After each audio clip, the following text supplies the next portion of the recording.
হ্যাঁ, তবে একটা কথা বলে দিচ্ছি মাঝখানে, জানাজা পড়বেন, জানাজার দুটো পার্ট, একটা হচ্ছে জানাজার সলাত আদায় করা, আর একটা হচ্ছে মাইয়াতকে মাটি দেওয়া। এই দুটো পার্ট, তাই তো? কেউ যদি শুধু জানাজার সলাত আদায় করে এক কেরাত সমপরিমাণ নেকি পাবে। এক কেরাত মানে ধরে নেন একটা উহুদ পাহাড়ের সমান। কেউ যদি মাটিটা দেয় 2 কেরাত, আর 1 কেরাত মানে টোটাল 2 কেরাত, 2টা উহুদ পাহাড়ের সমান নেকি পাবে। ও ইজাবাতুদ দাওয়াতে, আর যদি কেউ তোমাকে দাওয়াত করে তুমি তার দাওয়াতকে কবুল করো। এবার একটা কথা বলছি, এই আমার দিকে ফিরুন। ওইদিকে দেখছেন কেন? এইদিকে ফিরুন। হাজী সাহেব আসছেন। জি শুক্রিয়া। জি, আল্লাহ নবী সাল্লাল্লাহু আলাইহি ওয়াসাল্লাম বলছেন, এইদিকে ফিরুন। আল্লাহ নবী সাল্লাল্লাহু আলাইহি ওয়াসাল্লাম বলছেন, ইজাবাতুদ দাওয়াতে, তোমাকে যদি কেউ দাওয়াত দেয় তুমি দাওয়াত গ্রহণ করো। 4 নম্বরের কাজ।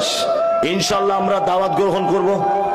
ইনশাআল্লাহ, ইনশাআল্লাহ একটু জোরেই বলছে লোকে, দাওয়াতের ব্যাপার আছে। আর গরুর গোস্তের ব্যাপার থাকলে ইনশাআল্লাহ তো হবেই। কিছু কিছু জলসাতে আমি দেখি যেখানে খাওয়া দাওয়ার ব্যবস্থা থাকে ডেলিগেটেড, মানে প্যান্ডেল চিড়ে দিচ্ছে একদম, মানে জীবনে মনে হয় খাই নাই। আজকে প্রথম গরুর গোস্ত দেখেছো? জি, একটা ভদ্রতা বলে শৃঙ্খলা বলে একটা জিনিস নেই, সেইটুকু নেই, মানে মারামারি লেগে যাচ্ছে একদম। দাওয়াত দিলে গ্রহণ করবেন, তবে বৈধ দাওয়াত, অবৈধ দাওয়াত নয়। কিছু অবৈধ দাওয়াত আছে আপনাদের এখানে, হয় না? হচ্ছে কি হচ্ছে না? হচ্ছে। আপনাদের এখানে চামড়া কাটার অনুষ্ঠান করে, হয় কিছু কিছু লোক করে যাদের টাকা পয়সা হয়েছে একটু, তাই না?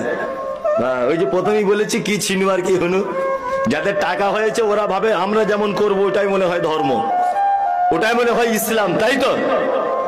তোমার ব্যাটার যদি শুধু চামড়া কাটতে যদি অনুষ্ঠান করা লাগে, তো এখনো তো অনেক কিছু কাটার বাকি আছে। যে এই অনুষ্ঠান ইসলাম পারমিশন দেয়? দেয় না। 3-4টে দাওয়াত বাড়ি বলছি, আপনি যাবেন না আজকে থেকে, ইনশাল্লাহ আজকে থেকে যাবেন না।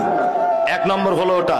2, যে দাওয়াত বাড়িতে বৈষম্য রেখে খেতে দেওয়া হয়, মানে গরিবদের আলাদা কোয়ালিটির খাবার, ধনীদের ভিআইপি কোয়ালিটির খাবার, একই প্যান্ডেলে 2টো পার্ট।